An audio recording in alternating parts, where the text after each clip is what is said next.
we have moments where we play really, really good basketball on both ends of the floor. I think I talked about the consistency part. I thought offensively for us tonight, I just think we have way too many possessions where we're not flowing as organized, in sync with one another. I think, as I mentioned many times, that was, I think, part of the reason why we needed to play so much. DeMar and Vooch, Zach, Lonzo, like those guys are very, very gifted offensive players. And I think when you put a group like that together, they've got to learn how to play with each other. And I think that will take a little bit of time, but we're going to have to flow a little bit better. I think there's times we really do it and it looks really, really good, but it's too sporadic. And then I think sometimes when we don't have great offensive possessions, it really bleeds into our defense a little bit. But listen, we competed, we hung in there, we battled. They're a good team. They got a lot of size. Clearly we give up a lot of second chance opportunities from the free throw line and some long threes, but those guys competed. And then I thought that group that came in the last 6 minutes, off the bench there, played with great energy and did a really, really great job.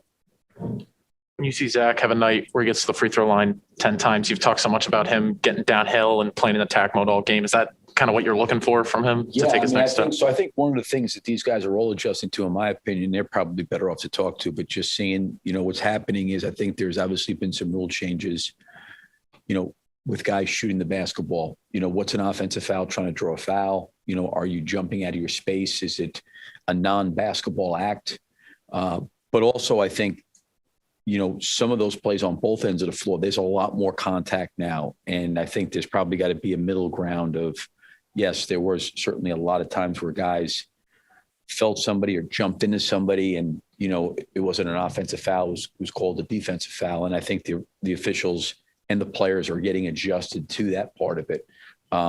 So I think the fact that Zach's playing downhill and getting to the rim the way he is, we need more of that because we've got to generate free throws and we can't just play on the perimeter. We need some force downhill. And, I think Zach just in timeouts kind of, was talking about the floor being spaced and, him going to attack and if there was help kicking it out.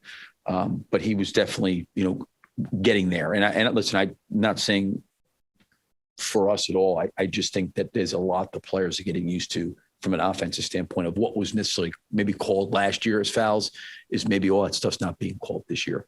Billy mentioned pregame this would be a good test for you guys because of their size and physicality. How did you think you fared in that department, and how did you think Tony Bradley looked in his debut? Yeah, I mean, I thought Tony came in and did a nice job for the minutes that he got. I think probably nervous, anxious, excited. He hadn't had a chance to play in a preseason game. I think he did some good things out there. I think there's a lot of things that we can clean up. I'm sure Memphis probably feels the same way.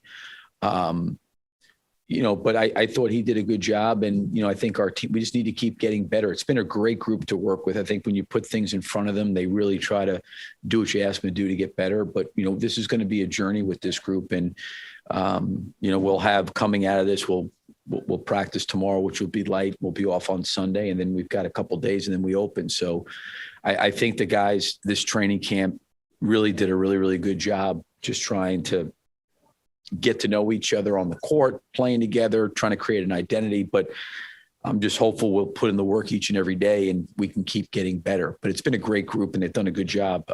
But we've got a long way to go. So, Coach, when it comes to you got Williams back today, so you had your lineup for the first time this preseason. Can you talk about what you saw and about how he adjusted to being back? I thought Patrick was fine. I thought he gave us some good minutes. I think we gave him, a good run in the first and second quarter and then the third and got him back in the fourth. So I think I mentioned maybe before the game, we wanted to get him between 18 and 24 minutes. I think we fell within that range. It was good for him to be out there. Listen, he's still going to find his way. He's missed a lot of time and I feel bad for him. It was an unfortunate injury with the way his summer is going, but it is what it is and he'll have to work his way back.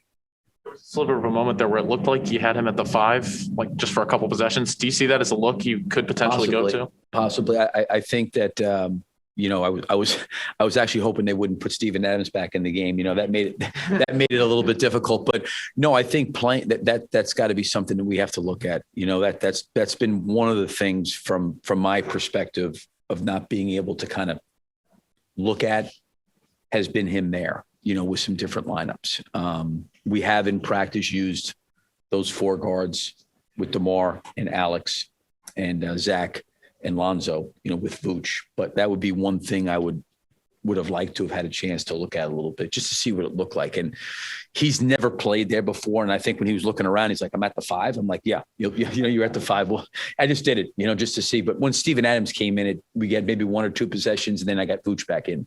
And on Caruso, regardless of what his, box score line is, what are the ways that you're seeing him kind of subtly impact you guys defensively? It seems like he's pretty vocal out there. I think his voice, that's it. I think it's his voice. He's a great communicator. He sees things before it happens. He helps guys. He's got a great voice. He really does. He's really smart. He's physically tough. He's tough. He does kind of all the little things. And I also think the one thing I really respect about him is he is very, very, he really holds himself to a high standard as accountability. Like when he's making mistakes or not doing things he knows he should be doing out there, like he's the first one, that's on himself about where he has to get better. And he's always, I think, talking to our group, about areas we got to get better and things we got to improve on, in particular, a lot of the free throw line blockouts. He says, we got to show that tomorrow in practice, those free throw. I said, believe me, I said, we're on it, but I mean, just saying he's always thinking about ways to help the group. DeMar had a tough shooting night early and a lot of mid-range jumpers. Did you like the shots he was getting, or was that like a function of the offense and what they were giving you? No, I mean, I think that was part of our problem. In my opinion, is I thought we really ran really good offense, and DeMar has been an exceptional scorer inside the 3-point line his whole entire career. Tonight was a night where those shots didn't fall. I love them. But I think what happened was when we weren't shooting the ball well, I thought we started to press a little bit. And then I thought we started to get out of rhythm, and, we weren't really playing with any flow.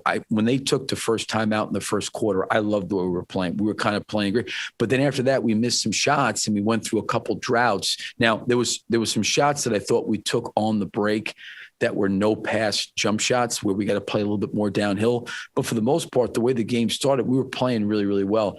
I do think when we started to miss some shots, it kind of bled into our tempo and our flow and, that kind of chemistry.